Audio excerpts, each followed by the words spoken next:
Thank you, Mr. Speaker. At my order overnight, the RAF engaged in a second wave of strikes against Houthi military targets in Yemen. We did so because we continue to see, including in intelligence, an ongoing and imminent threat from the Houthis to UK commercial and military vessels and to those of our partners in the Red Sea and wider region. I told the House last week that we would not hesitate to respond if the acts continue in order to protect innocent lives and preserve the freedom of navigation. And that is what we have done. We acted alongside the United States with support from Australia, Bahrain, Canada, and the Netherlands. We acted on the same basis as the 11th of January, fully in line with international law, in self-defence, and in response to a persistent threat. And as with the first wave, the strikes were limited to carefully selected targets with maximum care taken to protect civilian lives. Mr. Speaker, attempting to counter every Houthi attack after it has been launched is simply not sustainable. We have already shot down dozens of missiles and drones targeted at civilian vessels and at the Royal Navy. And the Houthis have conducted at least 12 further attacks on shipping since the 11th of January, including just last night, shortly before our strikes were conducted. So we acted to further degrade their ability to mount such attacks. Last week, I gave the House our initial assessment of the first wave of strikes. Since then, we have seen further evidence that they were successful in degrading the Houthis' military capability. Last night, we hit 2 military sites just north of Sanaa, each containing multiple specific targets which the Houthis used to support their attacks on shipping. And Mr. Speaker, I want to be very clear. We are not seeking a confrontation. We urge the Houthis and those who enable them to stop these illegal and unacceptable attacks. But if necessary, the United Kingdom will not hesitate to respond again in self-defence. We cannot stand by and allow these attacks to go unchallenged. Inaction is also a choice. With that in mind, Mr. Speaker, and given the persistent nature of the threat, it was important to update to the House again today.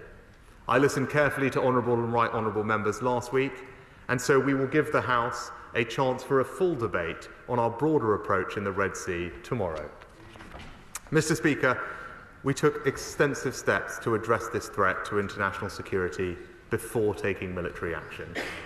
We launched Operation Prosperity Guardian in December with over 20 other countries. The international community issued repeated statements on the 1st of December, the 19th of December, the 3rd of January, the 12th of January, condemning the attacks and urging the Houthis to desist. On the 10th of January, the United Nations Security Council passed a resolution demanding that they stop the attacks. And I think it is important to note also that the internationally recognised government of Yemen has also condemned the Houthis for their actions, accusing them of creating a conflict for propaganda, serving only their own selfish ends. Mr. Speaker, as we saw in the House last week, members are rightly keen to hear how this situation could be brought to an end. The answer must include the vital right to self-defence when we're attacked, but that is only one part of our wider response, which I want to say more about today. First, we are increasing our diplomatic engagement because we recognise the deep concerns about and the complexities of the current situation. I spoke to President Biden about these issues last night. The Foreign Secretary will be in the region in the coming days, and he met his Iranian counterpart last week. He made clear that they must cease supplying the Houthis with weapons and intelligence and use their influence to stop Houthi attacks. Second, we must end the illegal flow of arms to the Houthi militia. We have intercepted weapon shipments in the region before, including components of the very missiles used by the Houthis today. This brings home the importance of maritime security in the region, and that includes working closely with our allies and partners to disrupt and deter the supply of weapons and components. Third, we are going to use the most effective means at our disposal to cut off the Houthis' financial resources where they are used to fund these attacks. We are working closely with the United States on this and plan to announce new sanction measures in the coming days. Fourth, we need to keep helping the people of Yemen, who have suffered so terribly as a result of the country's civil war. We will continue to deliver humanitarian aid and support a negotiated peace in that conflict, not just because it's the right thing to do, but also because we need to show the people of Yemen that we have no quarrel with them, as the Yemeni government itself understands. So, Mr. Speaker, this is our strategy, and we will keep all other tools under close review as well. Mr. Speaker, I repeat that there is no link between our actions of self-defense in the Red Sea and the situation in Israel and Gaza. Those who make that link do the Houthis work for them. And I want to be clear that those here at home who glorify the Houthis' attacks are glorifying terrorism, plain and simple. They will be met with a zero-tolerance approach. Now, all of that said, Mr. Speaker, I would like to address the situation in Israel and Gaza directly because it remains at the forefront of members' minds. President Biden and I again discussed this yesterday, and he shares my deep concerns about the situation, about the terrible suffering and loss of civilian lives. So together we are working to establish a new aid route through the port of Ashdod. And Mr. Speaker, the UK wants to see an end to the fighting in Gaza as soon as possible.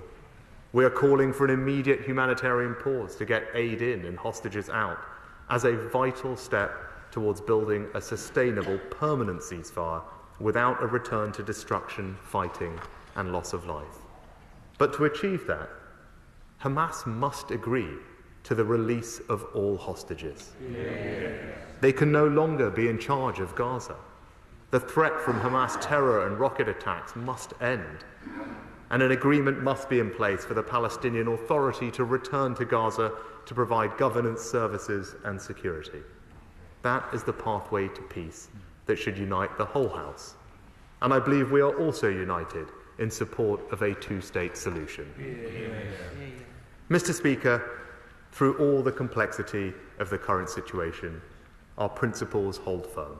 Resolute in the face of threats, compassionate in support of those in need, and determined in maintaining stability, security, and the rule of law. That is what our allies and partners have come to expect from the United Kingdom.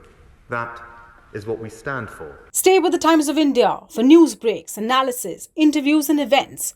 We bring you stories from your neighborhood and from across the globe as well. Subscribe to our YouTube channel. Hit the like button and press the bell icon so you don't miss any of our videos.